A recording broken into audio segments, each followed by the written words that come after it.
Thank you for joining us on this special occasion as we celebrate the Marine Corps' 247th birthday on the Above the Bar podcast, where you're going to have the opportunity to listen to a bunch of old, broken-down Marines tell old, broken-down stories.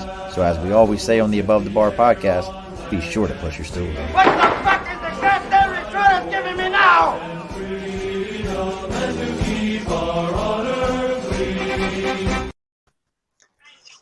Well, hello there, folks. Welcome back to the Above the Bar podcast. If you heard, that's a special open on this special day, and everything special. Even as right now, we're missing one of our 8412s.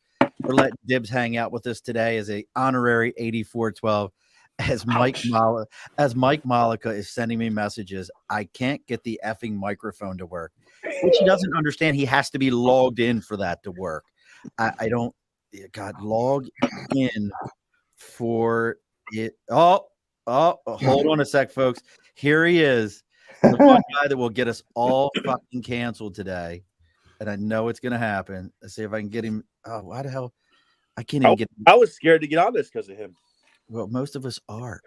You know what's crazy is I don't know if I'm gonna be able to get him on. My screen's being a little janky. Like, what the hell? It's not gonna be the same without Mike. No, I can see like it's not letting me. Holy shit. Hold on. Let me see if I remove this one. Nope. He just killed Gay. I did not kill Gay. Like, I really can't scooch my screen down. Oh, there it goes. To get him. Like a Brady Bunch here. Holy shit. And he logged out. By the time. God. He's trying to log back in right now. Log in. Oh, it's this way. So Dibs. Yep, that's Dibs right there next to. You got Dibs. Right there. Right there. I'll get to see Dibs. And that's a Dibs. Chapman, I got you. This is gonna be good. Oh God, I love Molly. So cheers, boys. Cheers, they're good gents. Happy birthday to everyone. Already got some buddies popping in saying, hey guys. So we want to do this one every year. This is the 247th year. We're going to go around real quick. Everybody can say, I think other than Dibs, we were all 8412s. For those of you that don't know what that means, 8412 just means, let's see. God, Mike, turn your camera on. This is live. Oh, God. Can you turn your camera on? I'm waiting for the first F-bomb. Here we go. I look, my wife's already the Brady Bunch. Absolutely. Just a hot mess. So we're going to go around here. At this point, we were just talking about this, Dan and I, this is last year, this time, two of the five of us were still on active duty. Now we're all a bunch of old retirees. So it's one of the things I definitely want to talk about today is things that, we've all seen change. What we've talked about. Did you guys see what LeBoy posted a couple weeks ago? Oh yeah. And I didn't look at it. We need to talk about that. We're going to talk about it because I absolutely agree with it. And now that we're all on the other side of the fence, nobody has to worry about bursting bombs or stars landing on us and ruining our day. So he's a special guest star. I wish that we had that special guest star. Francisco, I don't hear much from. Like I'll see him, I'll send him a happy birthday, and then he kind of keeps to himself. Mike, are you there? Hey, Mike. Mike, like I see Bueller. But he is. Oh God, he is. He looks pale.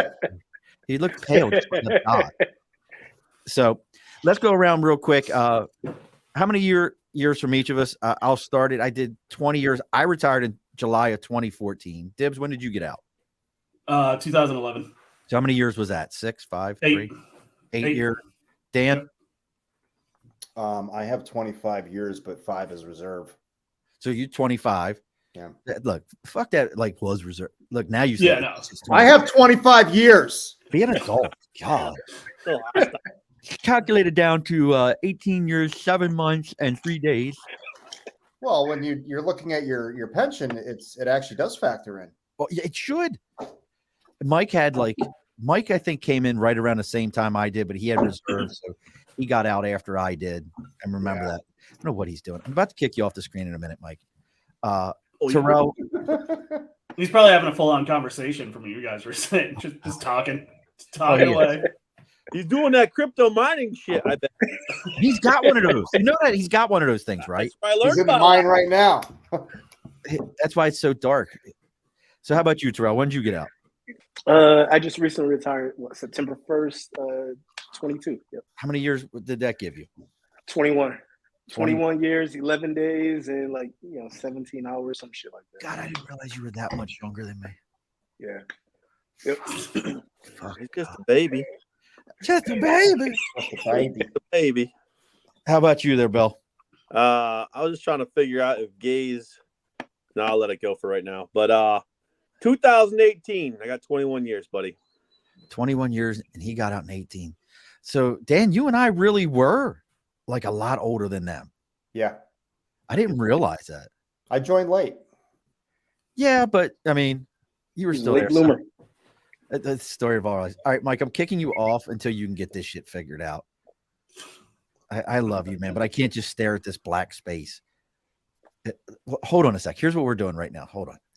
This is going to get interesting in a moment. Talk among yourselves. He says, I'm in, but I still can't hear anything. My mic is not working. I have to try and grab a different computer. Tell him to use his phone. Yeah, tell him to try his phone. That's what I'm trying to. I'm FaceTiming. Is it a flip phone?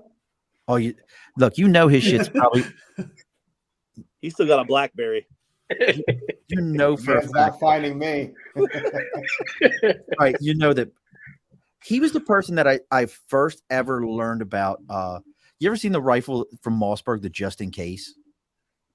Have you ever seen it? Like it goes in a little case and it's all completely waterproof and it's a sawed off shotgun. You ever seen this thing?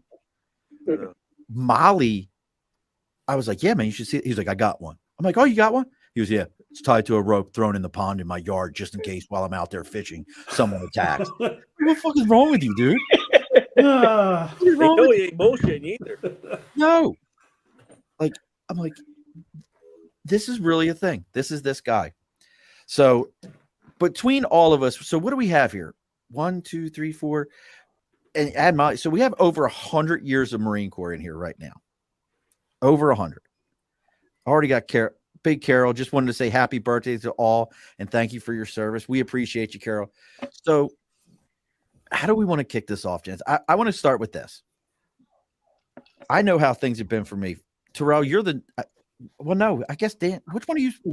Dan was the last one to retire. Yeah. Dan, so you're the last one of us to retire. What do you think, man? What do you think in the civilian life so far? Love it.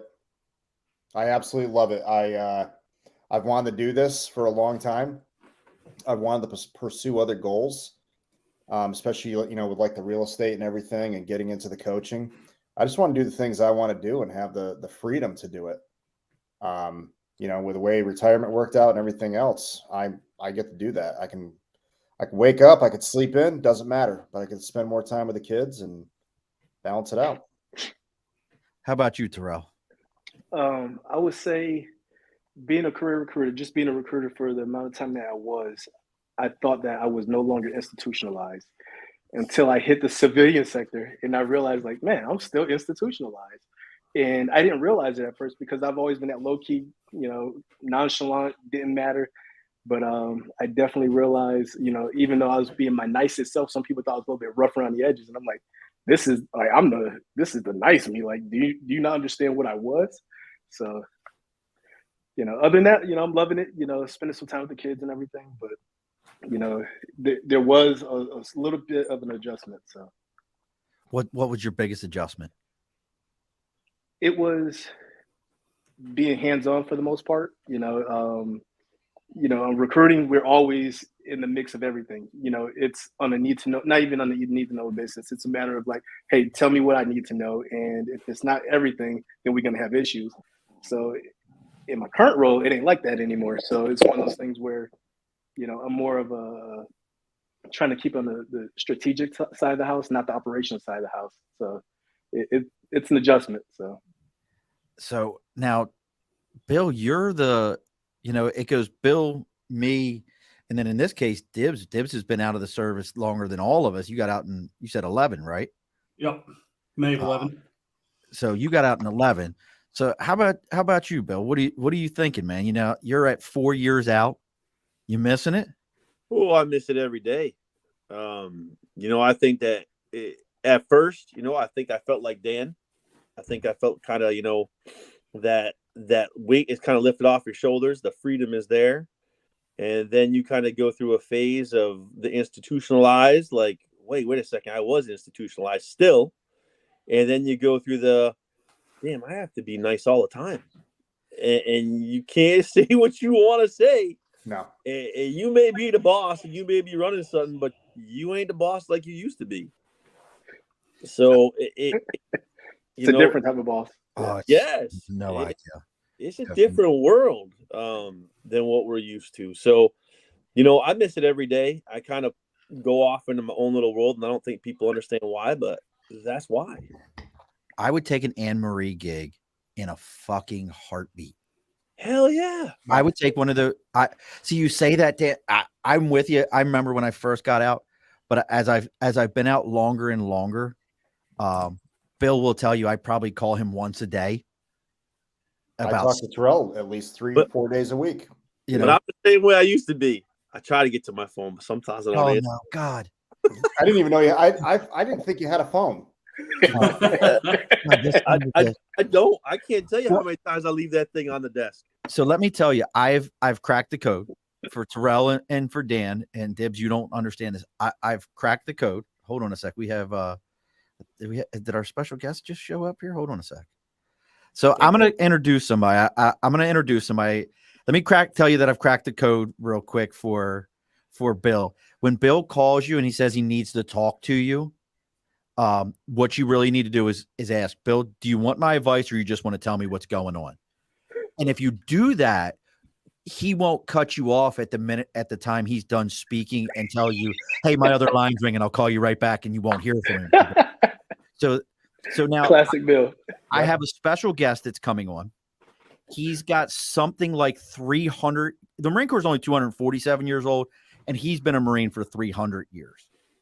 I'm going to give you all a hint to who this Marine is.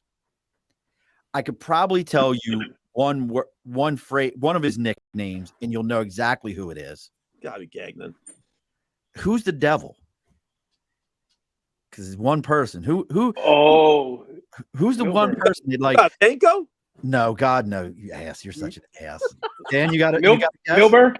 No, fuck him. I hope he fucking. You made me cancel the podcast. You got All right, here we go. Because he ain't none of y'all. Say hello, Master Guns. Of course. Hello, Master Guns. Man. Hey, Chapman, what's the matter? You don't have heat up there or what? You got to be bundled up in your living room? What the hell's up with that? Always bundled up. Always bundled up. Master Guns, this is also Dibs. Dibs was a Marine, got out in 2011. Hey, who used to run the Utica recruiting station back in 2002? Do you remember? Zuban. No, it wasn't Zuban. Zuban was later on. Who was it, Master Guns? In 2002? In 2002, who ran that? Well, of course, you had Elwell out there for a while. You had Trujillo out there for a while. We had Clark out there for a while. I mean, I told you. Man, I must have been so traumatized that I just forgot everything. Like, nope, recruit. No, what? No, yeah. 84 top. No, I'm good. Nope. I had a recruiter? Nah. Who was it out there, Sean? I don't know. It was Dibs was out there in 2002. don't He know. doesn't remember who his recruiter was. He was recruited out of there. And he has Listen, no when idea. you're my age, you don't know the difference between 2012 and 2002. I don't. I have no idea. I'm so lost to it. But well, Master Guns, you actually, I think you retired in 11, right? 10 or 11? No, I retired in 2008. 8. Fuck. You really I've been out 14 years. So how about you? So we all kind of went around and, Dan being the most recent out, he's happy to be out, happy to have Bill, that. turn your heater on. Bill, turn your heater on. It's making me cold. Kind of going around the horn. Money that way. Bill and I being kind of further out, we really miss it. I joking around and said, I don't know if you remember Anne-Marie that used to be in IT, but I would take an Anne-Marie just to be back around Marines and be back in that environment where speaking the Marine language again. How about you? I mean, 2008, you saw, it's a totally different Marine Corps. What's your thoughts? Well, I don't miss the work. I don't miss the job. I don't miss the politics. I miss my Marines. I miss being around Marines. The one thing that I sitting backstage for a bit, so I heard you guys use a term called institutionalized or some weird shit like that. I think that's Malik is in institution now, isn't he? Or wherever he's at. supposed to be here. He couldn't figure out how to get his computer and stuff to work. With the tinfoil hat he was wearing. Yeah. What it is, it's not necessarily, for me anyway, it's not necessarily institutionalized as much as it is.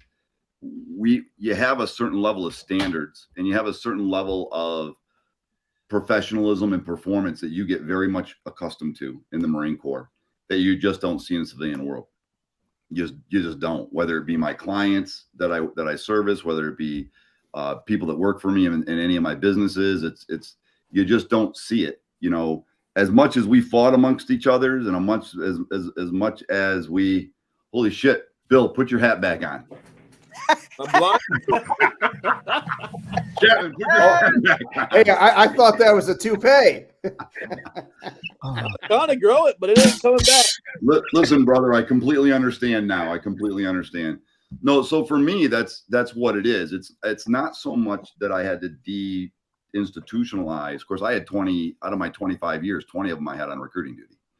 So, it wasn't so much for me having to demilitarize or whatever. What do you guys call it? Institution. For me, it's my expectations of people are constantly being deflated, constantly being challenged. And like I said, although we might have fought amongst ourselves from time to time, at the end of the day, when bullets started flying, you knew we had each other's back.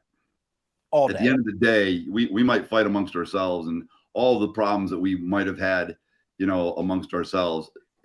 At least we knew that when the cards were down on the table, everybody was still playing the game. I agree with that. And you just don't see that. I mean, you just don't. I've got clients that pay me thousands of dollars that they fold like cheap suits. I mean, when the going gets tough, it's like, oh my God, I'm falling apart. What the fuck are you talking about? It's just, pardon my French. What are you talking about? It's just a bad day. What are you talking? It's a business day. What are you talking about? They're just not tough. They're just not. And that's what I miss. I miss being around people who have the same salt as you do, who have the same, grit as you do. Come from the same cloth. Yeah. Yeah.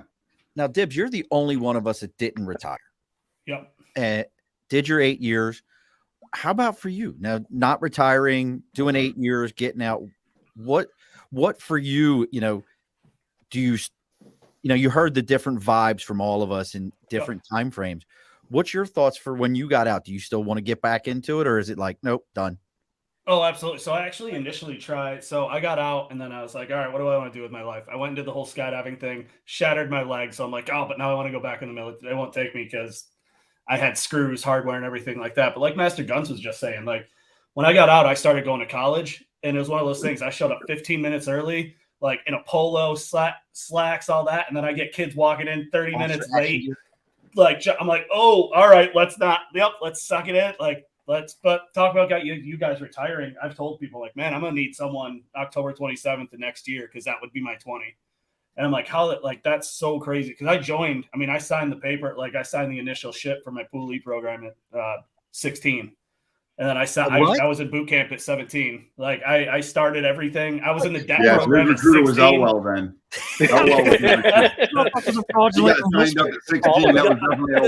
No, I started on my pool. I started on my Pool E stuff. I was at the Pool E meetings at 16, and then I shipped out at 17. So, Ken says he relates to you, Dibs, and that is our Ken Oliver.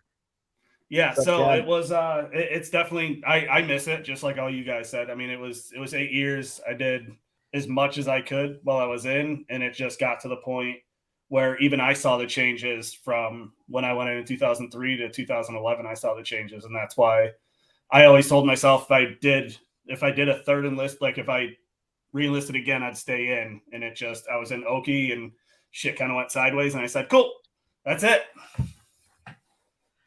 So, so again, like I said, there's over 100 plus years here. All of us have had different vibes, but I don't think most people want to hear us just commiserate about our miseries of all this.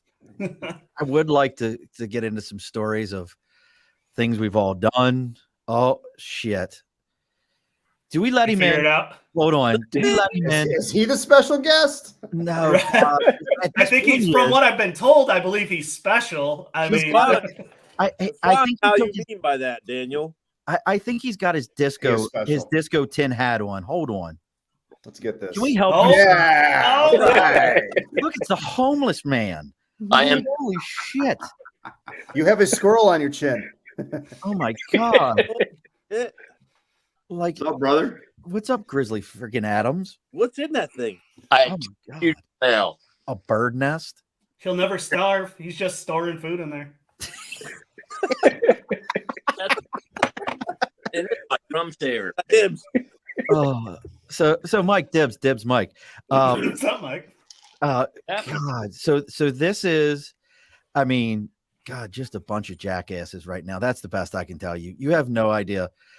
Ladies and gentlemen, if you didn't want to buy something tonight, then please cut this off, because you are going to get sold a bill of goods before this is all over with of some shit. Before it's all over, I figure Mike's going to tell you that QAnon is real. Terrell's going to have you moving to the South. Dan's selling you a house. Bill is just selling you.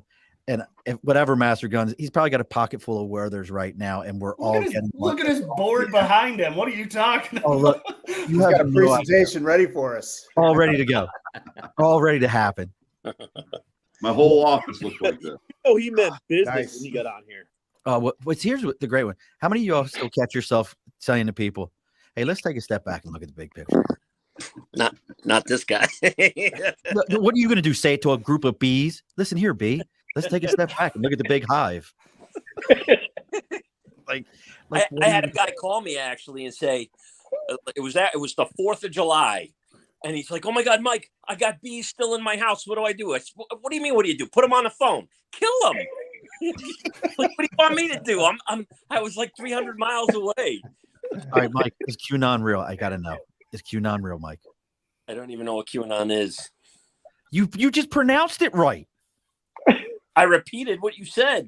I pronounced it wrong. You pronounced it properly. Don't tell me you don't know what it is. Do you get a subscription to Epoch or Epic News? That's a little.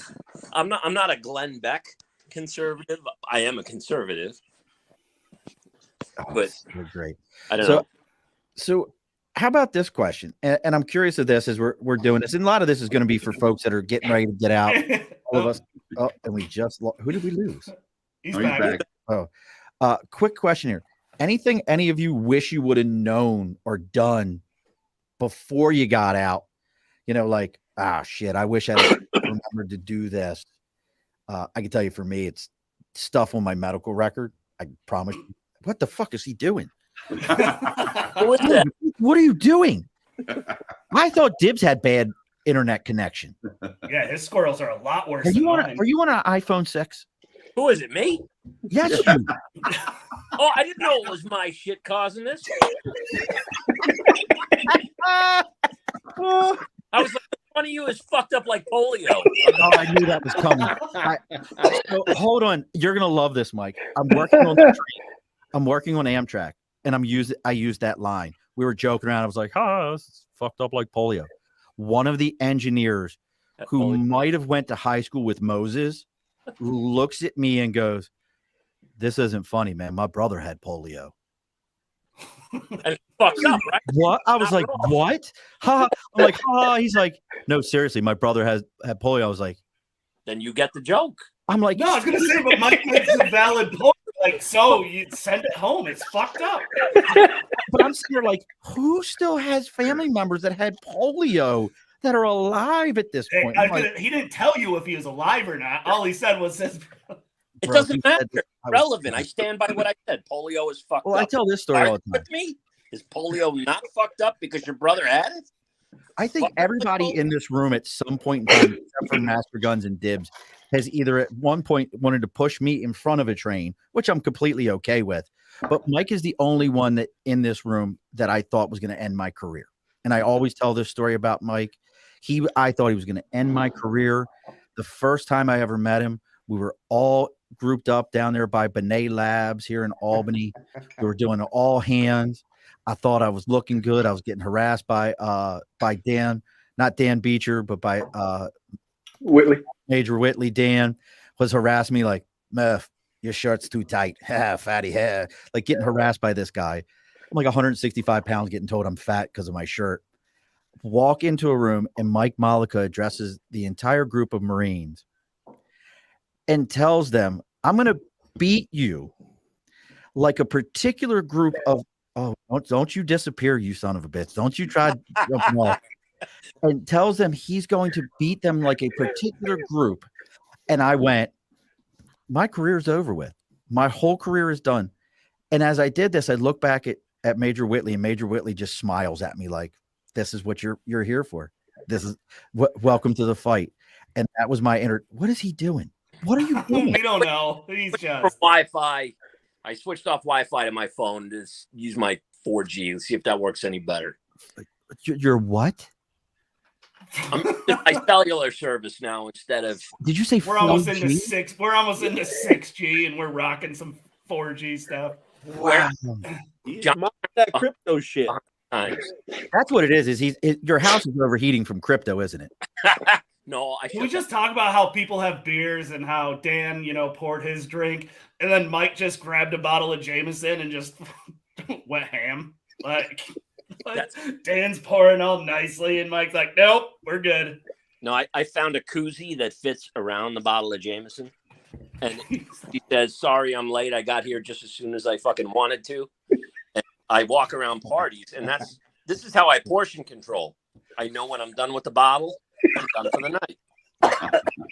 Master Guns, how did you put up with all of us? One at a time. One at a time. One at a time.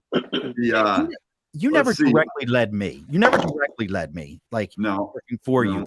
So of the other 4, go ahead and tell me now, which one was the biggest pain? Yes, I win. I don't get to be in this category. The biggest pain?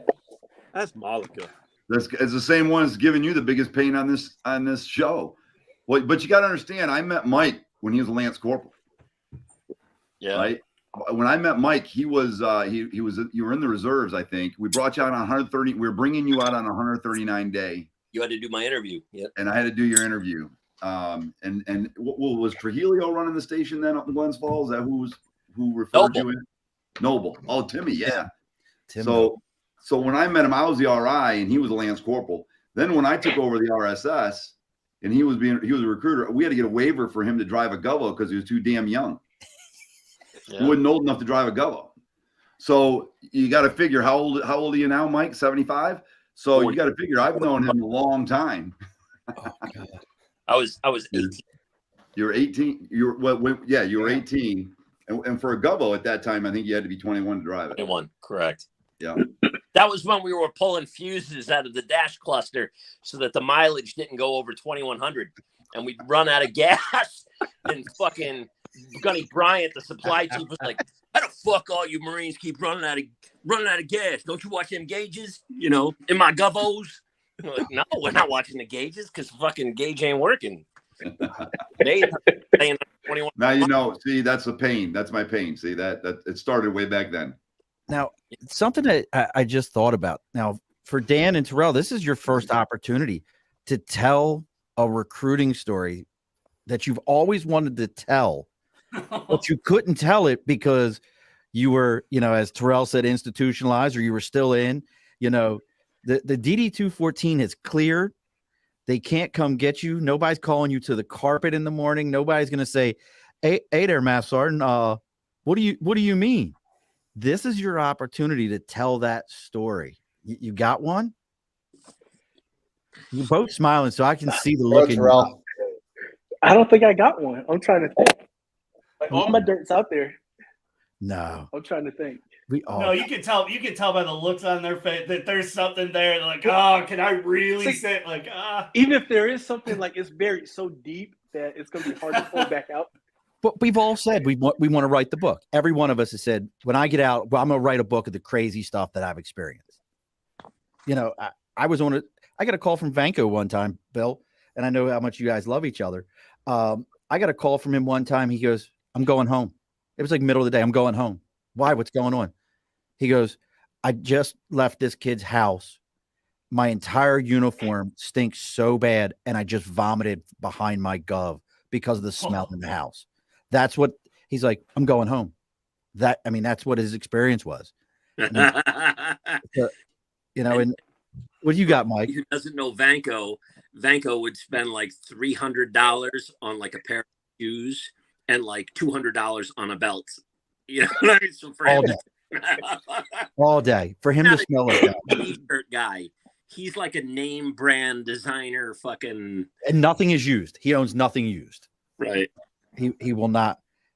Come on, I know, Dan. You got to have something. I think the only thing, because I'm not going to talk about any drinking because we didn't do that in recruiting. But, excuse me one second. Down in the city. Want to talk about it in the city when we and the carafes of red wine? No. Oh yeah, I wasn't privy to that one. I was. How about talk about? ousted. You tell the Bill story when Bill was so excited he wanted to find out who paid our bill. I don't remember that. You know, that was a pretty crazy thing. So just so everybody knows, we what was it? Angela's. There's a place I knew in the city because we went to the cigar lounge first, right? Yeah. So I went with my buddies to the city when I was living in New York, and we went. You know, my brother came out from Australia, and my buddy who already lives there, he got pretty trashed, and we were kind of loud at the table, and they he stood up and he hit one of the nice Italian pictures. I don't know, that probably the mom painted or something. But it was it kind of pissed the owners off a little bit. So as we're leaving, I find out they have cigars and they had a lounge, and I didn't know really what this meant. But I'm like, hey, can we get in for a cigar? And the guy's like, your guys are too loud. You know, bottom line, we can't have you, and it's members only. And I'm like, oh, speaking of member, your boss up there, I see him with a comment out of the Marine Corps up there. That picture was it Marine? Like, what's going on? And he's like, yeah, of course. He's here all the time. He's upstairs. I'm like, really? I said, I'm a Marine. Think I can meet him? Go up there. Before I even met him, they had us all decked out. Freaking got us tables. They got us drinks. They got us cigars. They came over, even freaking lit it for us and took care of us. But when we went in there, we went through the back kitchen, up the stairs, and I'm looking at everybody. I'm like, we're going to get jacked up. They're going to fuck us up. But they didn't. And then when Sean came out and Vanco and everybody else, we went out and smoked. Chap, you were with us, weren't you? I was. Yep. Okay. And then we smoked cigars. They set up a wet bar. We didn't pay anything for this. Nothing. And then we go to Angelo's, which is not open anymore, Sean. Oh, really? The best place in Little Italy is gone. Yeah. So we go there. We have a lovely dinner, wine and all that good shit. And probably ran up, what, a $500 bill at least? Adam, how many NCICs were there? You figure 12 of us? Command group? Yeah, there was quite a few. So probably 1,000. Probably 15 people at least. Yeah, it was way more than that then. So somebody paid the bill. I'll never forget that. Somebody paid the freaking bill. And they wouldn't say who it was. They're like, you guys are all set. And it was pretty crazy. Kind of the coolest thing I saw on recruiting where somebody showed some sort of appreciation. It was nice. And then there was. So were all you guys? So I mean, coming from me, like, were you all you guys? I mean, career recruiters. I mean, is that or how? Yeah, it's so awesome. Like, see, and I love hearing because I mean, I've got my stories from the time that I was in because I feel like my 8 years, I definitely made it worthy. But hearing stories like that, I've done similar things, and it's just cool seeing it and hearing it from that aspect of the career recruiter. Dibs, just to give you an idea of the history, Master Gunny Gagnon shipped me to boot camp. He was running Saratoga. His recruiter worked for me, and I believe Mike. I don't know if you were on the team just yet, or you were. He had just gotten back from BRC. Yeah, I was there. Oh, it's crazy. That's so cool. It's when Drake was running Saratoga. That's when Gordy found that Gunny Drake's Gov was too dirty and took all his shit. Actually, it was you and Gordy. Took all his shit out and stacked it on his desk, all the papers and garbage, and then put his Gov keys in the pile. It was like, unfuck yourself. And I was doing mission planning, monthly planning in the Saratoga office, and Drake comes in swinging a bat like fucking Aaron Judge, going, where is he? Where the fuck is he? And Yeah. and for He was you, always threatening my life. Jojo the dancing bear. He was always threatening my life. But the thing with Joe was one of those old school gunnies, right? Old And he was school he's older than I am. And and I was young compared to him at the time. And he was one of those old school gunnies that you couldn't tell him anything. You couldn't get through to him. You couldn't get him to understand why certain things were important if he didn't think they were.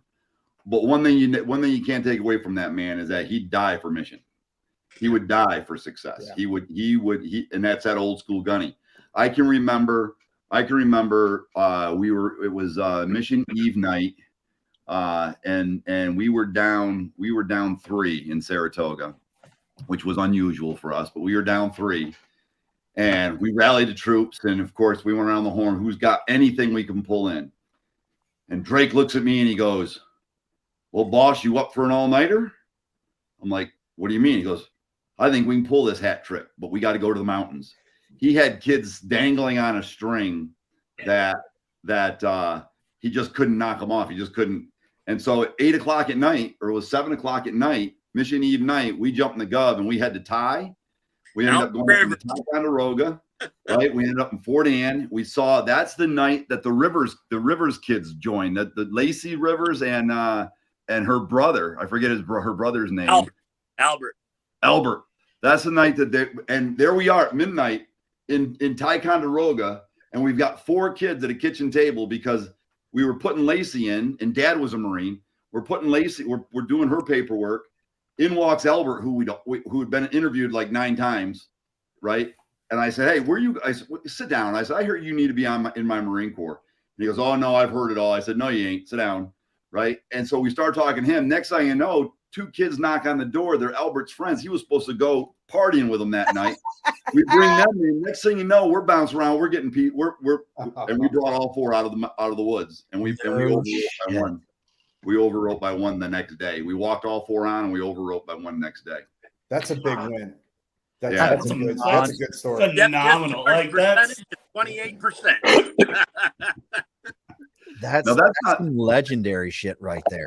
Yeah, he goes, he looks at me, he goes, "We got to pull an all-nighter." What do you mean pull an all-nighter? And he goes, "We're going to have to go to the mountains." I'm like, "All right, let's go." And away we went. And he had enough kids interviewed. He just couldn't get them to push over. And I never rode with Drake after he got to a certain point because he was just that good. He was good enough to take care of his own business. Yeah. You know what I mean? So I very rarely rode with him other than to have fun, or when I pissed him off, he'd hunt me down. He was always threatening me with a bat. He never did swing it at me, but it's funny because he's over in Okinawa now. I stay in touch with him all the time through Messenger. Like he moved there? Yeah, he's lived there since he retired. Yeah, he stayed. Yeah, he got a contracting job over there, a government contracting job. He just stayed. He loves it. He loves Okinawa. Matter of fact, when he left recruiting duty, he asked to go to Okinawa. And that kind of reminds me of how we all met. Like Bill and I met in 06. I think it was 05. No, because I came back on recruiting duty in 06. Had to be 06.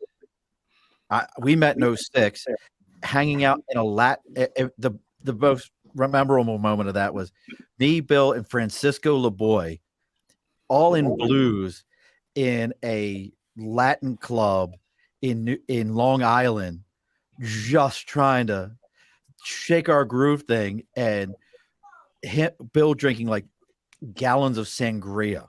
Like I think it was like the first time he had ever had sangria. It was a great night. Oh, we were just trashed. How about you there, Terrell? You were in Albany, like you might have been in Albany longer than any of us. He was the ops clerk forever. He was the ops clerk.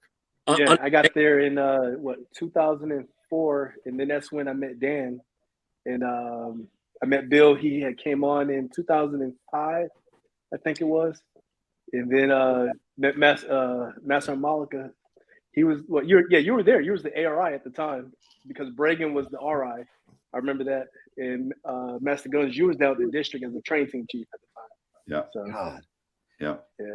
Yeah. Well, it's funny. Phenomenal, man. That is amazing. Yeah. Like that is just so Dibs, crazy. So Dibs, you joined what year? 03. Out of Utica? So my main station, like the main hub, was out of Utica, like out of New Hartford, but my my actual station that I was recruited out of was Oneida. Right. So Like the guy I grew up. So the he guy had that- to have little Zub on there, little short. yeah, the guy that ran the station when you went in, what did he look like? No chance in hell, Master Guns. I don't even remember. Well, was he, if he was this tall, you'd remember him, right? Was he an average size guy?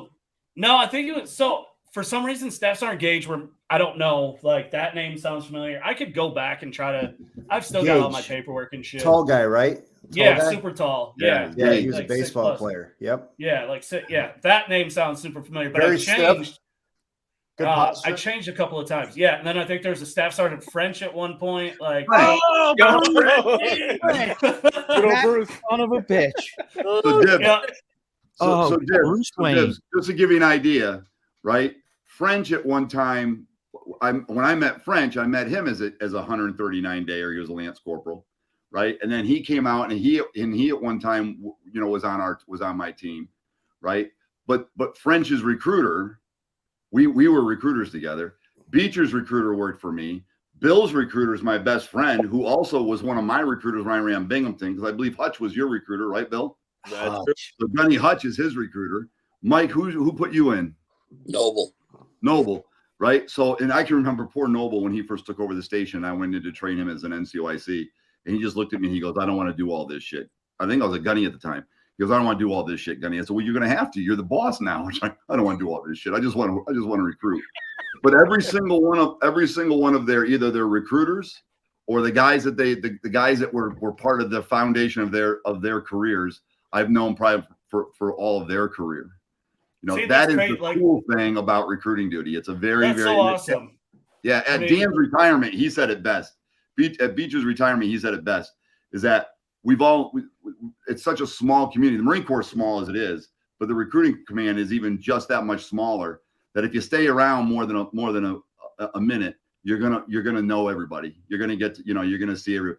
It's funny because and Sean, you'll appreciate this, but I went to Beach's retirement, had no idea that Baker was the contact team chief. Baker, Fucking right? Brian. You understand, when I met Baker, he was a staff sergeant who couldn't spell S&R.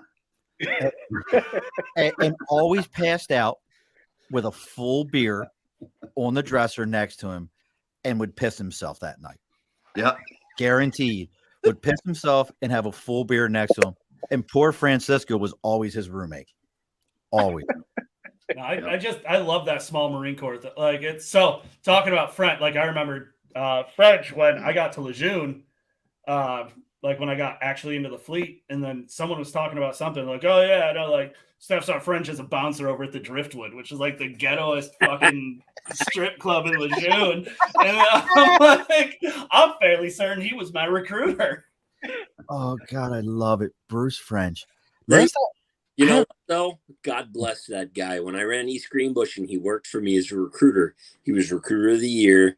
And that guy, I mean, he'd work his ass off. And I had Sergeant Tavano who he ended up getting reliever cause.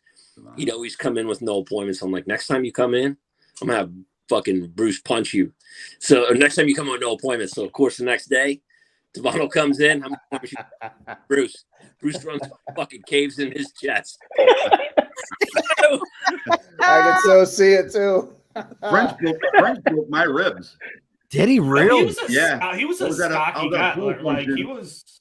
Yeah, I was at a pool He was a function. strap- It was his. Oh, yeah. He was an NCOIC in Cobleskill, right? It was his first station. It was if I remember correctly, he was an NCOIC at Cobleskill, and for his pool function, he was having a football game, and so of course he was playing, and I'm the RI and I'm the visitor, right? So he's playing. He goes, come on, Gunny, come on, Gunny. All right, let's play, right? So me and him are destroying the kids, of course, completely forgetting that they all got to ship to boot camp. Right, we're just whooping on them. It's like. And then I didn't see him coming, and he got me one time, and I went. He caught me hard, and when he did, when I hit the ground, I heard the. And I'm like, oh, that's not good. That's not good. See, I feel like I was a nightmare poolee for like one of those two, because I think I started with Gage and I ended up with French, but I felt like I flip-flopped between reserve and active, I think 3 times. Like, I feel like I was just a fucking nightmare. Like, just That all depends on the quote. That all depends on what the mission was at the time. that's I what I was was saying. It's probably the recruiter. We don't like to lose those reservists. Now that brings up a great point though. Does any of you have like that pulley you remember, or you even stay in touch with? Like, example for me, my son Tyler, who used to harass all of you in the lobby at the office. That little guy who's now a freshman in college. If you remember him, I remember him. He kicked me. yeah, I'm not surprised. He was a fucking douche child. He was a douche child, but he's named after the first kid I ever sent in the Marine Corps that went to combat, Tyler Katolka. He came home, but that's where his name came from, was Tyler, and I still talk to Tyler Katolka, who I put in 01. Anybody that you guys just remember like that, or you still stay in contact with? Yeah, I got one kid, Damian Carpenter. And I call him a kid only because he was a kid when we first met. He's always going to be a kid. He was actually my first HV contract. He was a PPC and everything. So it went by his house. He didn't have no phone number written on the pink card and everything. His mom answered, "Oh, Damian's not going to be joining the military, this, that, and the other," saying that, I don't want my child to get killed. The typical that we always hear. So, living right there in Schenectady off of Albany Street and everything, like you got more of a chance of getting hit by a stray bullet. So, we had that little talk and everything. And sure enough, and it sucks what happened because a little kid got hit by a stray bullet either that night or either the next day or something. So I come back to follow back up to try to catch Damian at the house. And sure enough, Carmelina's like, "Hey, take him, I'm ready for him to join, this, that, and the other." Turns out he was 16 years old. So I'm like, fuck, we need a contract. And this was in November. His birthday was on December 10th, if I'm not mistaken. December 10th is his birthday. So we had the paperwork, everything written out. I want to say we even predated like PC, all that stuff to be on his birthday. So like when he was on deck, everything was perfect. It was illegal as hell, but he always wanted to be a Marine. So. There's a story. They're just pulling him out. That was fun.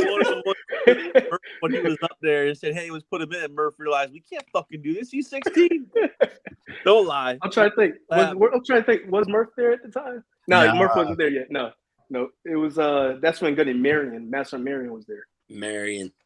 Yeah. He was such a nice guy, but he was such a nice guy, but he just tried to do everything himself. That was his dirtiest just kid did too much. you ever put in. the dirtiest kid I ever put in. All of you we put in Rutland, put in a kid who had a felony for grave robbery. They were digging up bodies off the fucking fingers. I'm like, well, he could dig a fucking fighting hole. Still in. That was my orders.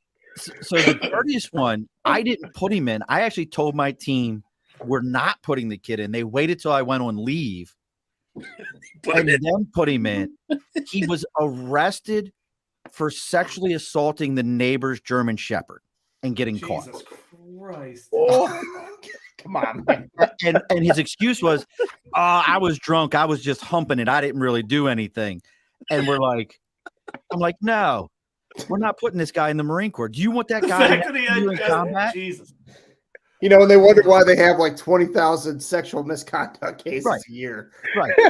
I mean, so on that note that you were talking about, Sean, and this might be, but the note everyone's got drinks, but not to go on that.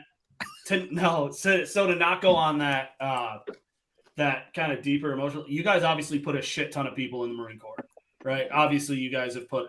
Has there been anyone that you remember? I mean, that did deploy? I mean, obviously, most of you guys, Master Guns apparently has been around for forever, but I mean, it's post 9/11. Have you guys known anyone that has not come back from that stuff? Does that have an effect on you guys? I mean, it's obviously I was in. I went twice. I've got my experiences, but I mean that's got to be something for you guys to know that you put someone in, and then just like how's that mentality? Well, the worst is there was a kid out of Utica, and his name was Gary, and weight, and to get him to ship, I had to have Lance Corporal Chesniak, who's one of the fucking most awesome Marines I've ever met. I had to have him PT the dog shit out of that kid, like green death, rubber suit, the whole nine, to get him down to weight so that he can ship. And we fucking made it. we got that kid down to weight, and he ended up fucking getting killed. He was an infantryman, and one of many. You know what I mean? And I thought, like, for all the effort we put into getting him to be a shipper, had we failed at that and he was overweight, he'd be alive today. See, and that's such a crazy. What That do you so. know? Yeah, see, and that's kind of the mentality. So a little of me too. So after I got out of Lejeune, after I got on my deployments and stuff like that, I went to INI duty for 3 years. So a big part of INI duty, because obviously the recruiters are recruiting, is I think over the span of 3 years, I did 300 plus funerals. I mean, and it's just one of those things, like you see it and you do remember that type of stuff. And I mean, yeah, that's crazy. I mean, that's yeah. And then Ken, yeah. Anyone you regret putting into the Marine Corps? I gotta admit, like, I know you guys gotta hit numbers and stuff, but there's gotta be some shitbirds that you guys were like, oh, one. They're all good kids. Just all good kids. Like when Just it's feature. The Just old features. Thank you. I got a great kid. I No, don't. I can't say I don't have any I regret putting in. No. The it's funny because when you talk about police, when I was a street walking recruiter, of course, You were a some say that streetwalker. Price was still in sandals at that time, but when I was a street walking recruiter, and I was up in Ogdensburg, there's this one kid. I have a bunch. Like I have kids. When I was in NCOIC, every RSS I was at, I have kids that I remember, and a lot of those Marines, I call them kids, but now they're Marines. A lot of them still do stay in touch. I mean, I've got Marines who stay in touch with me that I put in the Marine Corps in 89, 88, 89. I was 3, so it just Shit, when I hit the you're done. when I Hey, hit turn the his streets mic as a off. recruiter. Turn Dib's mic off. He's done. Right. Birthday of '89. Yeah, so you got to figure. I started recruiting in '88, right? I came on recruiting duty in 1988, and I went back to the fleet for a year, and then I came back to recruiting. But this one kid, Larry Dibble, and some of you may know him. Sean, you may that's my know him. last name, Master Guns. That's Is good. that right? His name is Dibble. So Larry Dibble was a kid out of he was a kid out of I put him in he was in when I was in Ogdensburg. His town wasn't Colton, it was the next one down. I can't remember it right off the top of my head. But Larry is one of those kids that was just a go-getter. He was a small town kid who had way too much energy, and if he'd stayed at home, he'd end up in jail. And so I sat with him, and when I first interviewed him, he laid out all of his vision and his plan and what he wanted to do. He's one of the few kids that when we sat and we did the interview and we talked about, 4+ years, and he wanted to be an officer. He wanted to get into certain fields. He wanted to get, we laid it all out. And he's one of the few kids that actually did it. He did everything that we talked about that day, and he's a retired lieutenant colonel today. Oh See, wow! I was just You gonna say, guys that's know, gotta be cool as shit. You guys know Dan Colvin over Momentum. He was a RS Exo Opso in Buffalo. Mike, when we went to the where did we go? The Bones, the barbecue place over in Troy. When we all met, Dan was there. So Dan is Dibble's best friend. They're both Mustangs. Dinosaur barbecue. Yeah. That's So cool I as shit. recruited. I have a you guys lieutenant. I have a retired lieutenant colonel. I have another kid who retired as I have a bunch of them that retired as master gunnies or sergeant majors, but I have another one who made it to the rank of major. That I put in. It just they Mustanged over and did it. What's hard for me is to realize it's been 14 years since I retired. Right. And like I said, I go to Beach's, retirement thing, and there's Baker as the contact team chief. I'm like, what the fuck? Where have I been? Well, I've been retired for 14 years. So if you think about 14 years in Marine Corps years, that's forever. It's 3/4 of a career. Yeah, I mean, it's almost a full career. It's almost a full career. Since I've retired, it's been like that though, and all you guys grew up. And look at Molly sporting the gray and all that shit. Look at that. Hey, if I can That's so add cool. to I that mean, story, you guys have kids that you recruited that are probably getting ready to retire. If not, I mean, other than Master Gun, they're getting ready to retire, that have retired. That, I mean, because you recruited them, because you went through that whole process. This kid has a career, and I'll say kid too, but this kid has a career, now is set up. I mean, the shit that Master Guns was just saying, that they're set up for life. I mean, the shit that they have been through because of you guys is absolutely mind-blowing. Yeah. Well, we were the last phone call anybody ever wanted. Dan will tell you that. You know, no one. I was gonna say you would agree with that. I think no one wanted us to call their home. You know, and I don't know how you guys did it after I left. You know, we still, you know, we were just getting into the Facebook messaging as I was leaving. We were just starting to do those kind of things, but you still could call a kid's house and get someone on the phone or those things. There wasn't I didn't have to figure out that the number on the list was actually the kid's parent's cell phone, and I was never going to get a hold of that kid that way. I don't know how you guys did it, but you know, shifting to that, I mean, and we joke around about these things. So fruit stands were important, you know, when we all started this, you know, setting up a table in a school, that was important. That's what got me. Anything that, you know, really more so for Dan and for Terrell, as you guys were transitioning out, that you saw from a technology standpoint that you started to see in recruiting that you even can take forward into whatever you're doing today? I would say, well, let me start by saying the technology that the Marine Corps is using right now, it ain't being utilized the right way, bottom line. So that's why a lot of recruiters don't buy into it. And then some that use it, you can't capture the analytics behind it. So therefore you can't analyze it. So you can't train to it. But for me, the one thing that will always be the same that we can always use is our words, you know, communicate. And I would say, you know, communicate when parents now more than yesterday, any other day is more important. If you can convey a parent, then you'll get the kid. And I've told a couple of recruiters lately, and Stephen Sarcees out here in the Columbia area, capture the parent's heart, you know, focus on that right now, because if you don't do that, you're not going to capture that kid's heart. You're not going to have an opportunity to capture the kid's heart. You know, so I told them, just shift your focus. You know, it sounds crazy, but, you know, they're spinning their wheels trying to get in touch with this kid, and the parents are, you know, giving them the Heisman. But, you know, that's my take on it. So how about you, Dan? You know, it's funny we talk about technology. I just don't think we were using technology at all.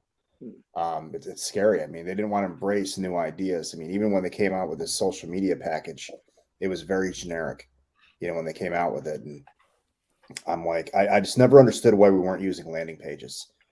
And if we're going to put imagery out there, why aren't we using captions, like a hook, story, close type thing to grab the audience, tell a good story, and do a bridge and call to action and get their attention. We weren't doing any of that. And even when we came up with it, they didn't want to buy on it at all. I mean, I had certain stations that would do the landing pages, and they would do a method like this, and it worked. They got people, you know, $180,000 for college. Click here to see if you qualify. We got so many leads from it, but the Marine Corps would not pay for it. It wasn't enough data for them to say, "Oh, I'm gonna do this," even though the contacts were, you know, off the chart. It still wasn't enough. They're like, no, we can push that Marine a little bit harder, or a lot harder. And a lot of them, they really had to result to the schools. You know, I still believe in the schools. I mean, that's where the fish are. And they really had to get creative, like we all did years ago. A lot of us stood at so many freaking games and events. I mean, you just have to be creative about what's going on. One thing I saw that I liked, I was at my wife and I did 75 hard. I don't know if you guys know this. It's not hard for 75 days, but it's a workout program. And you do like 2 workouts a day. You got to read 10 pages. You drink a gallon of water. It was a good program. No alcohol. That's the tough one. But at the end of it, we did a 5K over at Single Cup Brewery. Okay. And they had beer. But one of the raffles was a 4-pack of beer. You just had to submit your name, and it was like some financial company. But again, we started doing like little things like that again, just to try to create contact. So I took that idea, and like a lot of them are doing it at their EAC events, because I'm like, that shirt thing got old after a while. That keychain just wasn't enough. What if we put something else in the pot to draw their attention? And we're just constantly trying to find different ideas. And we talked about it earlier. Master Gun said it, when we're talking about the grinding and everything that, we're all cut from the same cloth. One thing that we would all do is if we didn't figure it out, we'd call each other. We're always calling people to find out, okay, what are you doing? If you're winning right now, what are you doing to make it happen? Because I want to know about that. I want to learn. So that's the big thing that this generation doesn't do that well. Bill would I call feel you like that's a missed opportunity. I mean, what I'm doing right now is digital media and marketing. Like I do marketing, graphic design, all that good stuff. And I feel like you guys did you guys have like yearly training that you had to do, like what from the recruiter aspect? Like, no. But I feel like that. So ComCam, like Combat Camera, sends a group of Marines, like 8 or 9 Marines, to Syracuse for a year to go and do their entire like broadcast package, all that stuff. I feel like that's such a missed opportunity for. I mean, I get you guys are slammed and shit, but just to at least learn a little bit of the marketing aspect from the social media and whatnot. I mean, I'm glad you just said that, because I Yes. think when the Marine Corps downsized and got rid of their middle management, Yeah. recruiting got easier for a couple of years. When that happened, the traditional practices that we did on recruiting, like the high schools, went away. I think sales went away for so long. We had a gap in sales loss for a while, where it's hard for these guys to actually get it back when we introduced MC3 and everything else. It's tough. Well, Master Guns and I have talked about this before. Guys, recruiters today also have the struggle. I hate to say the struggle. You don't understand my struggles, but it's a different animal from when, nobody is doing a last minute running kids 2.5 hours up the road to get them same day processed on the 29th. I remember talking to guys and them being like, yeah, we just relieved an NCOIC. Oh yeah. What happened? Oh, he didn't have mission ready on the 1st to drop. What do you mean he didn't have mission ready on the 1st to drop and you relieved him? Oh yeah, he should have had that. That's a little what? Like those kind of things. We never would have experienced that. They've tied off their hands, though. They were tying their hands when we left. Could you imagine the stipulations that they put on all these recruiters now? If we all had them, you do understand none of us except for Terrell would have got in the Marine Corps. He's the cleanest one of all of us. No, all of us would have been in prison as staff. It's not a fun time to be a recruiter. It's Shawshank. See, that terrifies me. I mean, if you guys don't hit those numbers, it's good luck, Godspeed. It started when you start putting black boxes in Govs. All you're doing is you're taking the trust from Marines. When you tell the Marines I don't trust you, I'm putting a black box in. I used to drive that bitch at 100 miles an hour. I was on 2 yellow jackets and like a whatever one of those yellow jackets was taking a kid same day up the Pennsylvania Turnpike. My stomach turned.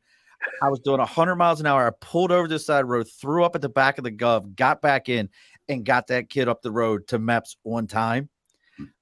Those black boxes were necessary. We were doing some silly ass shit. I licked the side of my fucking car because of a yellow jacket that I wanted to eat. Didn't have water and it just disintegrated on my tongue. And I'm like, this is terrible. It was bad. Those things. When you start putting all those restraints on recruiters, though, that's when you start to see struggles. Yeah. Well, that started in, what would you guys say? That was probably 07, 07. We got the tattoo policy. Can't be bigger than their hand. Then they start using the little shot spotters. There you go. Above the elbow, 2 inches below the knee. Just fucking stupid shit. All those things, but you couldn't put that kid in, but I put a kid in that had a Grand Theft Auto and made him motor T. Right. He could have a pink fluffy bunny, but if it was on his knee or on his elbow, my first experience recruiting was I remember walking up to the headquarters and there was these old fucking crusty gunnies up there. And this one dude had you smoking a cigarette and he had a spider web tattoo on his elbow, like a fucking inmate. You know what I mean? And I remember thinking as a young Marine, these guys are badass. And I would, if I had to be in a fight, in a war somewhere, those would be the guys that I want to be with. You know what I mean? Like they were hardcore. Yeah. Now we went to this, well, all Marines should be gentlemen shit. Like that was the officer side of the house, not the enlisted side of the house. The enlisted guys were the ones who fucking cursed and fought and friggin' dipped and did, you know what I mean? Like But that's what it was, right? If someone thought of a Marine, you thought tattoos, just straight degenerate tattoos, but get the job done. I mean, Look, Well dressed, I very well dressed. that they struggle to assimilate in the civilian life because I am like Red from Shawshank Redemption. Like you said, like I have been indoctrinated hanging out with Marines. Like you remember Schmeltz, right? No. That I can You know tell that you name, about Dan? I just had coffee with Bashat today, Mike.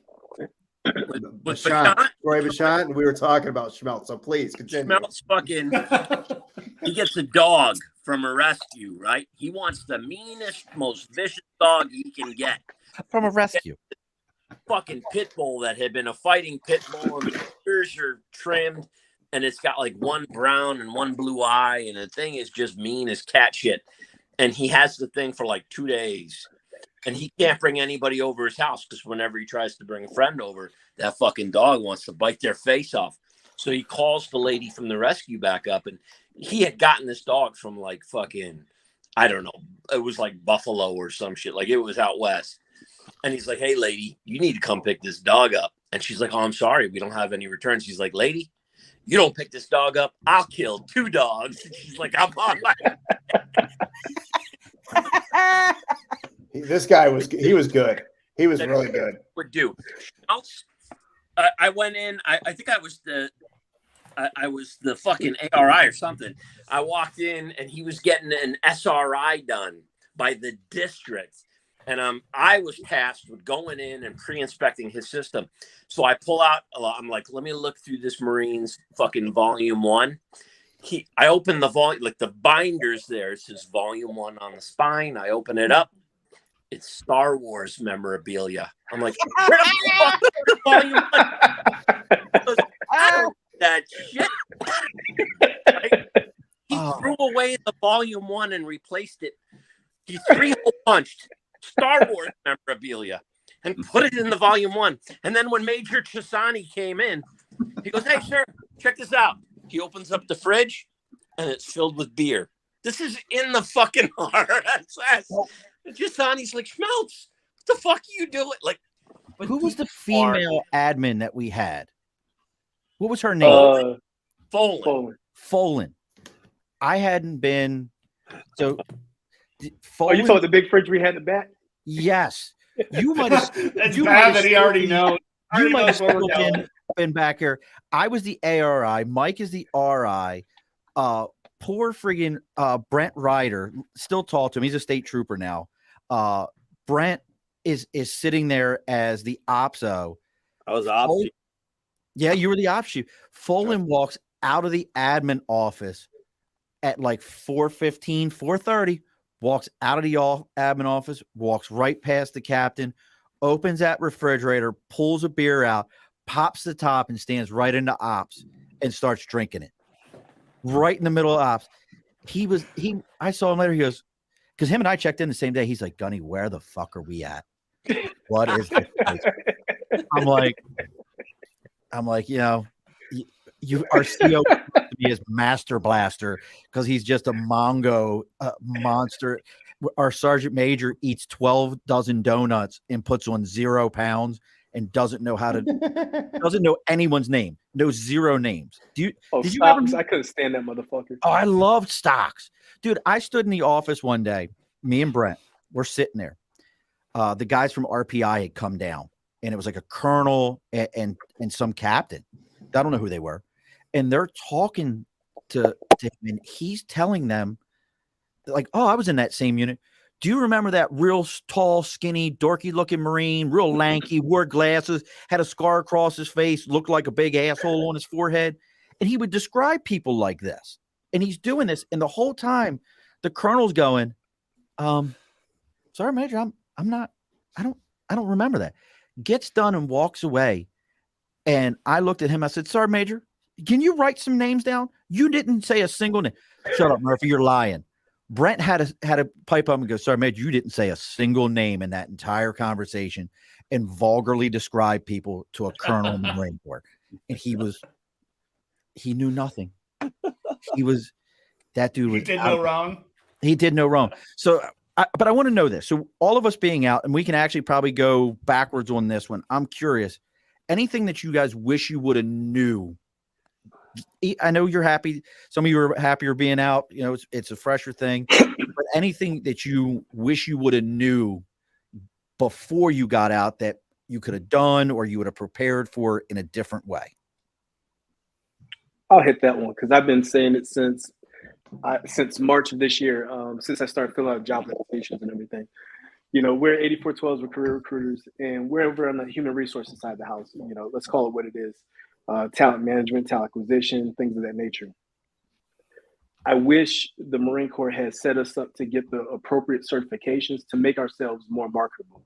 That's what I wish had happened, because as we walked in, like degrees aside, you know, bachelor's, master's, doctorate, that's up to us because we got tuition assistance. But for us to have the opportunity to go out there and get a SHRM, a SPHR, and things of that nature, that's where the Marine Corps could really capitalize and actually start retaining people as well. Because had I had that option, I probably would have stayed in for a little bit longer just to get my SHRM, because somebody would have forced me to get it. And then here the Marine Corps has another year or two, and then I would have got out and did my thing. But I still would have become a little bit more marketable. So just those certifications itself as to what we do. Bill obviously didn't like the question. Yeah, he ran. Yeah. Really? But you know what? That whole SHRM piece in our world is the difference between walking into a company and asking to be part of their HR and getting paid, and them going, well, you didn't really do our HR. Yep. And them saying, here's 40,000, 45,000 to learn it, or having that SHRM and that's a $60,000, $70,000 to start. Yep. So I'll play the devil's advocate for viewers because I don't know what's SHRM. SHRM is something professional HR. Yes, It's like an HR Yes, certification. So Yeah, it's PHR and SHR. SHRM and PHR. Cool. Professional human resources, and then you got your senior human resource management. that's it. Senior Nice. human I resource like it. management. Oh, I So I thought was it just was trying to play that. I have no fucking clue. And You I'm thought not it was going to pretend mushrooms? that I do. All So good. Thought it was psilocybin. Master Guns thought it was psilocybin. all of the certificates that man has. I'm sure he don't have it. How about anybody else? How about you, Master Guns? Yeah. So for me, my last, my last few years, I was already planning my business. I was already planning my first training and consulting business that I opened up. Looking back, what I would have done is I would have not only planned it, I would have had it stood up and operating. I would have leveraged a lot of the relationships that I had when I was on the national team and in the district. I would have leveraged, I would have leveraged a lot of the networks. I took for granted my networks. I would have leveraged those before I got out to set up the business, if you will, rather than just have the business. I mean, I had it all planned out. I said, okay. And then I got out and I took a job with Merritt's at first because although it was the same line of work, they didn't hire me as my business. They just hired me as a consultant, but it was the same thing, but it was a 1-year project. And it was great for experience because we were working with Disney. We were working with a international franchise, and it was really good. But had I had already been set up, that wouldn't have been my only gig. I would have gotten the ball rolling, because in 2008, that's when that big, what the hell they call it, the recession. That's when the bottom fell out of the Housing Real market. estate. real estate. housing market bubble. Yeah. Yeah, they said it was absolutely the worst time in the world to start a business. I'm like, oh, go figure. My name's Gagnon. Here I am. Duh, what's run right into that wall? If I had done that, then a lot of the lessons that I learned in the first 5 or 6 years of my business in the civilian world, I would have learned much quicker, and I'd have the other 2 or 3 businesses that I'm currently now trying to build already up and running. OnlyFans doesn't count as a business, right? I mean, you can. OnlyFans is not a business like that. I mean, If I had the OnlyFans. body for OnlyFans, I'd fucking have a page. I'll tell you that.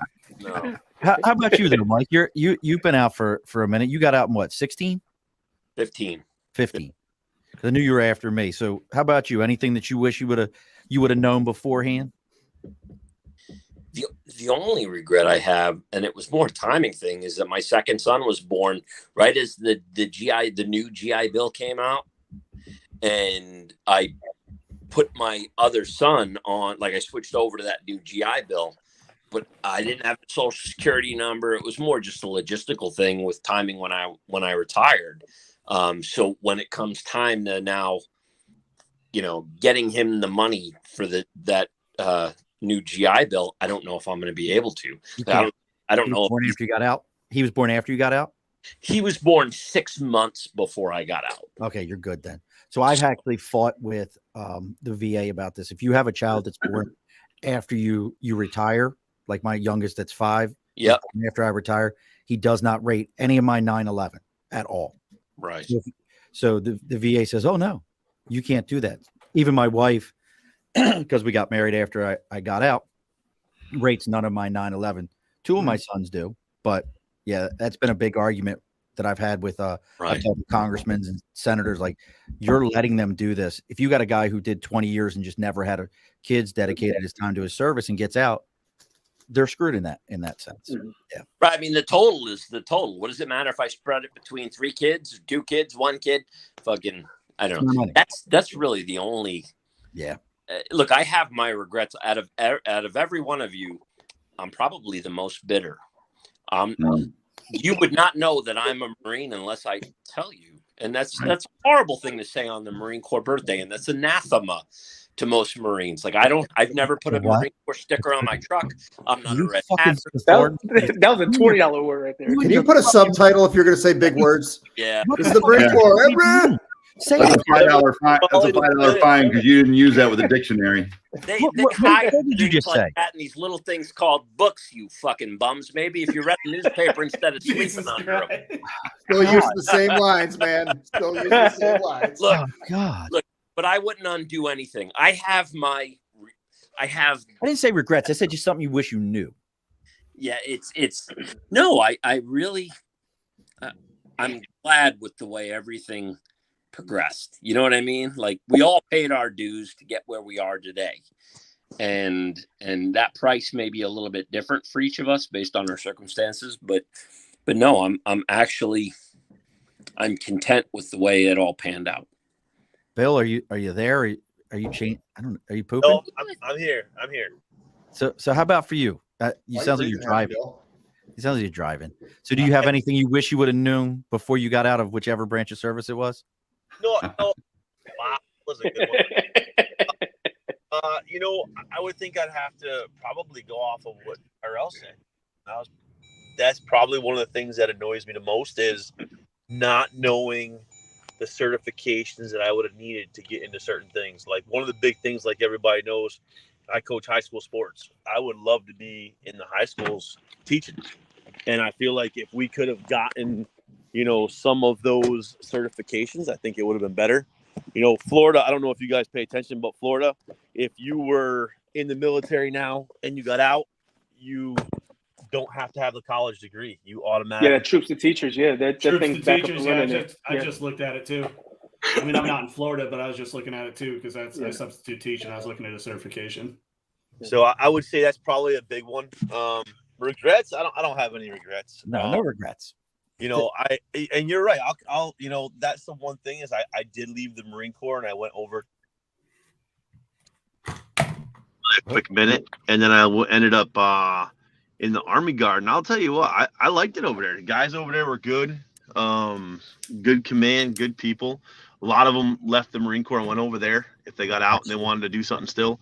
So I don't regret anything. But I miss it. I think Master Gunn said it best when he came on earlier, and he said, it's not the job that you miss, it's the Marines. Yeah, 100%. Yeah. How about you, Dan? You're the freshest out. Honestly, I really have no regrets. I mean, Not regrets. I didn't say regret. Mike, I'm gonna stab you in the. I'm gonna tell the story. I'm gonna tell the story. God. We could talk about how we're going to miss the Marine Corps and everything, and we'll always be part of the Marine Corps. I'm not going to miss recruiting. I'm just not. I came on. I read a book years ago. It was a year after I joined the Marine Corps. It was Rich Dad, Poor Dad. And when I read that book, I'm telling you guys, I dedicated my life to learning life skills. I just never realized in recruiting how many different skills I'd learned along the way. Yeah. You know, you learn sales, you learn management. I talked about this in my retirement, you know, that I got so many great things out of this, qualities that I built a business on it. I mean, I got out of the rat race before I retired, you know, through real estate. And it was a lot of different things that I learned in recruiting. I talked to Master Guns about this, you know, over the years, you know, because he does the same thing. But it's, I'm very blessed with what I got. That I'm just like, it is what it is at this point. I mean, it's like, Fucking Mike. Lights are going out. I don't know what the hell's going on. It is what it is. But I'll end at this. I will say this in the end. Two things. One thing I said in my retirement was because my wife put on the invitation. She's like, "Oh, you know, the legend's retired," and I specifically said, I'm not a legend. I lived in a legacy." Oh, I think you said I'm not a lesbian. Like, but you talk about What the fuck? What is going on? Hey, I'm on a drug. It's called Charlie Sheen. Andy's own affair. You talk about like what we've learned and all the mentors over the years. I mean, God, you just take all this knowledge and you move it forward, you know, and you adapt. You get stronger. Because after retirement, it's not the end. That's why I don't miss it. I'm looking forward to the next level, to be honest with you. And see, I'm going to end it with this. Because I don't want to forget it. Master Gunny Gagnon. We lost a good 12 this past year. Master Gunny Tome. He was he was 30 years in the Marine Corps. Yeah, I know Tome.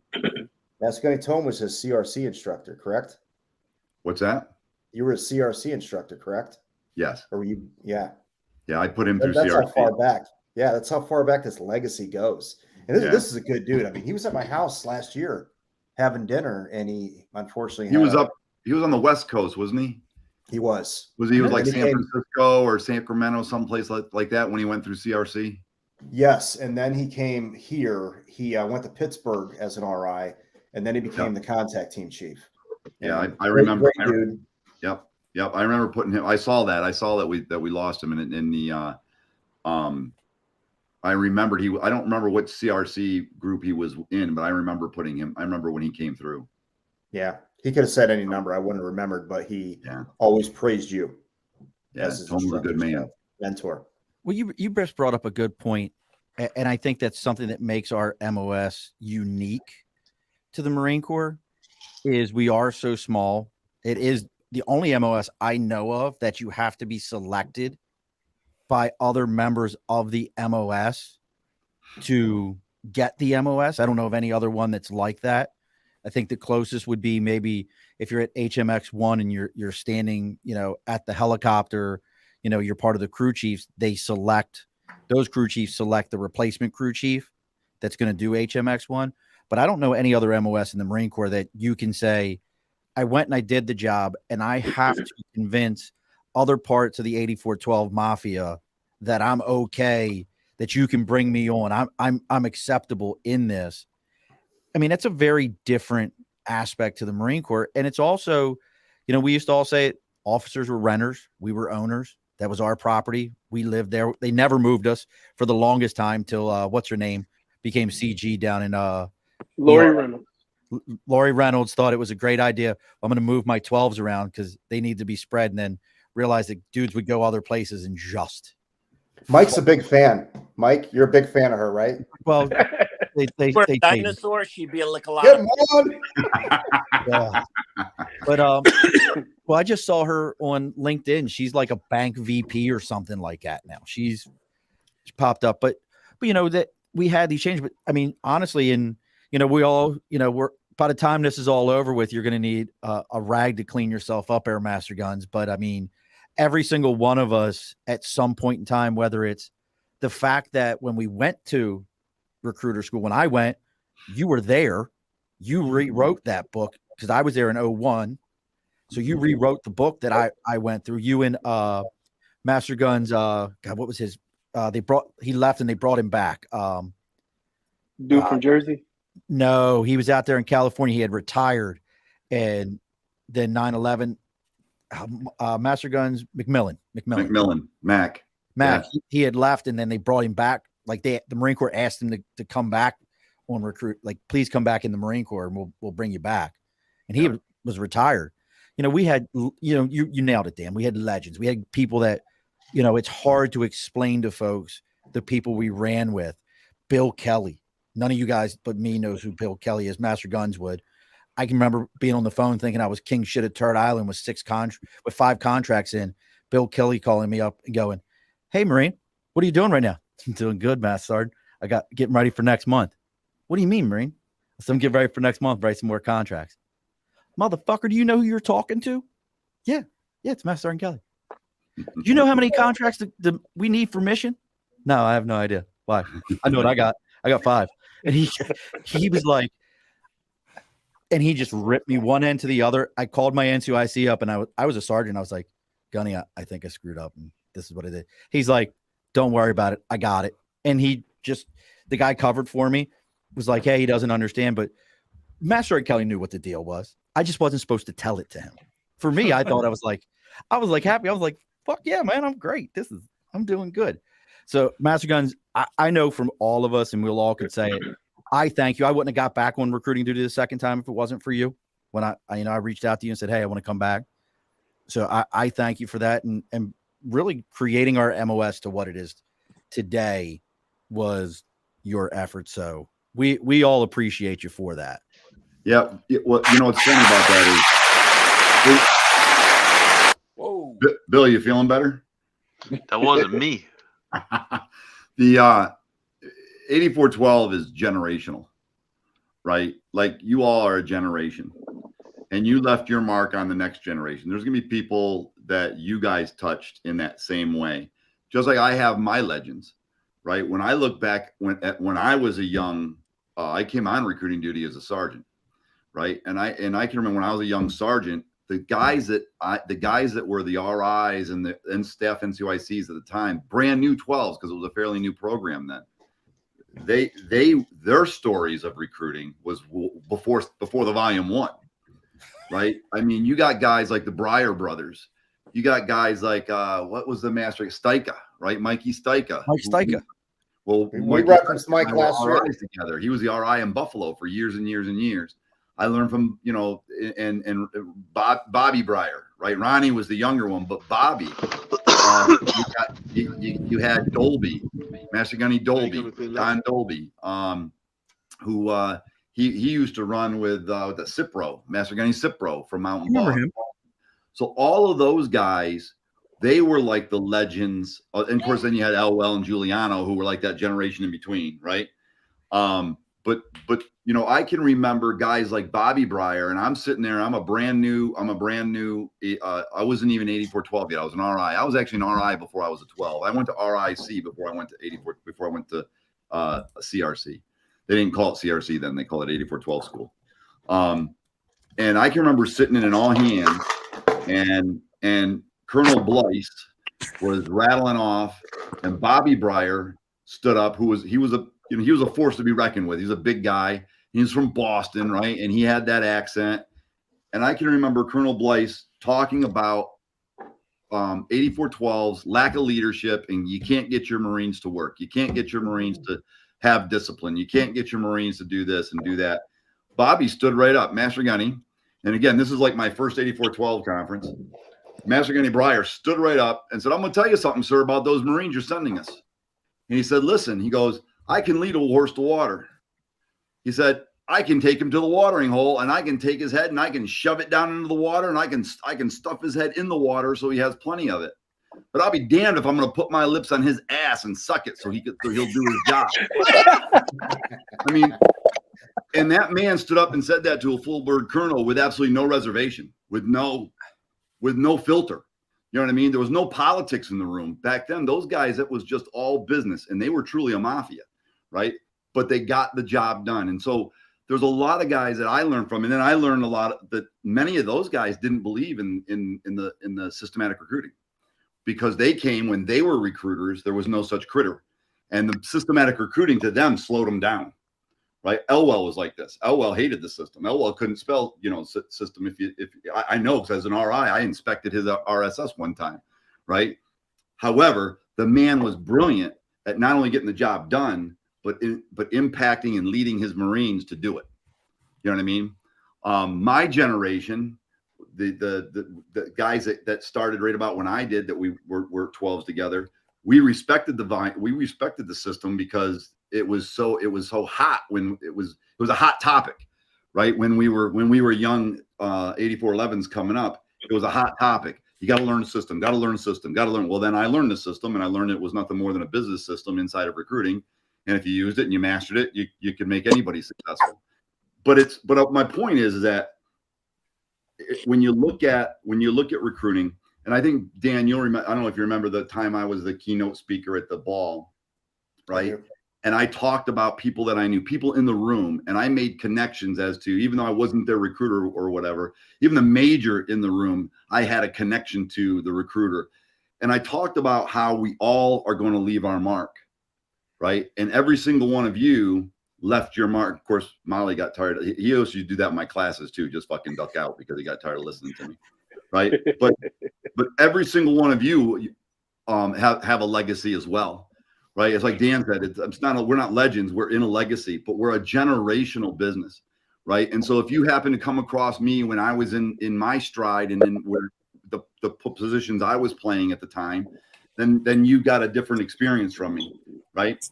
Just like guys that you've got guys that work for you as recruiters, you've got guys that you're recruiters with, and you've got guys that the NCYCs, the young 12s that know you as old salts, right? And that's what it is, right? Such as regiments hand down forever, and it's very, very obvious in the recruiting field, very, very obvious in the 8412 field. Well, I feel like that's me. I feel like I have never met a single one of you other than Murph, and like as soon as I nailed, like, oh yeah, no, I did this, like I did that, like it's such a like, oh yeah, I know all you guys, like, oh yeah, no, I know Frank, like it's crazy to me that just in the impact that you have, Master Guns, like never meeting you, but you had such an impact on, and it's one of those like you just kind of start looking at it tenfold, that you had such an impact on my recruiter, which then had an impact on me, which then had like it's just, yeah, it's awesome. He came back. See, as soon as I stopped talking, he showed back up. That's Did you vomit? Did you have to puke? No, Master Gunny's talking. I'm gonna go to the head. Overheated. I'll come back. He'll still be talking. That's what he figured, right? Oh, that's so great. Well, look, Jess, we got to put a bow on this. I know, and stick around afterwards. We'll talk for a minute. I hope we do this every year. And we continue to do this every year. And I'll say the same thing we all lie to each other and say we're going to do. We all got to get together and hang out. Terrell moved, so fuck you, Terrell. You let me know. I'll be right back up. What's that? Hey, I'm going to say for the record, I'm pretty good about getting together with people. I'm just going to say. I'll look for any reason to go back there. Those are my old stomping grounds. I'm good. Master Guns and I do lunch about what are we at? Lunch or breakfast about once every 3 months, 4 months now? Yeah, about once a quarter. You know, I got to rack Master Guns brains about consulting and all that stuff. Yeah, look, well, we're going to get into that. So we're each going to get our final piece here, as we always do on the show. You know, I want you to promote whatever you got going on. Master Guns, you can talk about what you got going on. Mike, you know, exterminating dying insects that we need for, you know, to survive and ruining the planet. I mean, you can talk about that. I mean, you there, Mike? Mike? Yeah, I'm here. Okay. We're all trying to harass you. But, and I'm proud of you, Mike. I'm really proud of you today. I want to say that right now. At no point did I feel like the Me Too movement or some part of cancel culture was coming to get me and ruining my show forever. So I'm really proud of you. Thank you so much for that. So we're going to go around the room. We'll start off with the upper right square. As we do on every episode, you get the final. You got something, Bill? No. He's figuring out the squares. Right. So figured out the squares. Gotcha. So I'll let you start it there, Dan. What's your final word? Hey, honestly, gentlemen, it's a real privilege, honor to be able to do this every year. Sean, I want to thank you specifically for putting this on, you know, and give us a chance to kind of BS a little bit, laugh, and tell some war stories of, you know, whatever it is. But no, it's great. It's great. I happy birthday to all of you. Happy Cheers. birthday, Marines. Cheers. Happy birthday, gents. Happy birthday. Bill. Gents, I'm glad that we got on this. I will tell you, I didn't get to say too much about Master Guns, but I will say this, Master Guns, you still are my mentor. I appreciate everything you've done for me personally. And Molly, you as well. I don't think I would have got through recruiting duty without you two first taking me under your wing when that guy above me left me on the day I started. So I remember that shit. yeah, Walter. What happened? Walter. Okay, where's that drop? Right on your head. Virtual teabag. But I have a great time every year, and it's always good to see you. And hear you guys. So thank you again, and love you all. Happy birthday. Happy birthday. Happy birthday. Let's see. We'll go. I will go Terrell, then Mike. Yeah. Well, I'm just going to echo what everybody else said, or in Stephen Vankel's words, I'm just going to dovetail. And then, so I would say thank you for this. It's always good for us to get back together. And like you said, we need to get back together at some point, face to face. And I say that because life is short. We can continue to put it off longer and longer and longer. But at what point is, long enough, long enough? So, looking forward to getting back to with y'all. Let me know, and, I'll fly up, drive up. It don't matter. I'm down for the calls. So Awesome. Mike's been to my house so many times, and every time I wasn't there. Did you know that? He's going to kill bees, is what he tells me. But how about you, Mike? What you got? Final word from you. Well, I would hate to disappoint. You've created an expectation for my political leanings. Probably Hello. to cause you chaos, right? So on my latest Facebook post, of course, after the election results, I had left a life hack, a pro tip for all of the current New York governor voters. And I had said that if your current bathtub loofah is not up to par, feel free to try exfoliating with a plugged-in toaster. I saw that. did you get put in Facebook jail yet? I did not go to jail for that one, as a matter of fact. I don't know. You just change your name. You just change your name and log on as somebody else anyway when they put you in jail. Well, what they're doing is they're using him as that hub. So they'll use him because he's so that way. Then they'll just put everyone else that comments on his stuff in Facebook jail and just use him as the bait. I just want Elon Musk to take over Facebook too. Is that too much to ask? So, Mike, no shit. Robin says to me the other day, she goes, this Pat Riot guy looks a lot like Mike Malika. Patriot. Pat Riot. Yeah. That's why it's a pseudonym. Yes. Master Gun, how about you? What's your final word? And mention chaos coaching. Who, me? Yes, none of us do chaos coaching. Yeah. So first thing I want to mention is I think Bill needs an intervention. We might have to take a road trip up north because he's got problems tonight. I'm not sure what he's doing over there, but at 9:30 he got in the car and he drove somewhere, and then he shows back up in his shed. Right? I don't know if he's growing dope up there or what he's doing. But he shows up in his shed, right? And then all of a sudden he's got a baby. He's in the house. I got to get in their car to drive to their shed. I don't understand. Everybody say hello. This the little guy. We're gonna finish his paperwork next month to adopt him.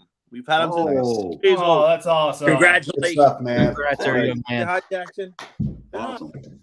So you guys know, guys know that I started that when I retired, I went into business for myself. I started training consulting business, and it was called BOSS, Business Operational Success System. Still have that business.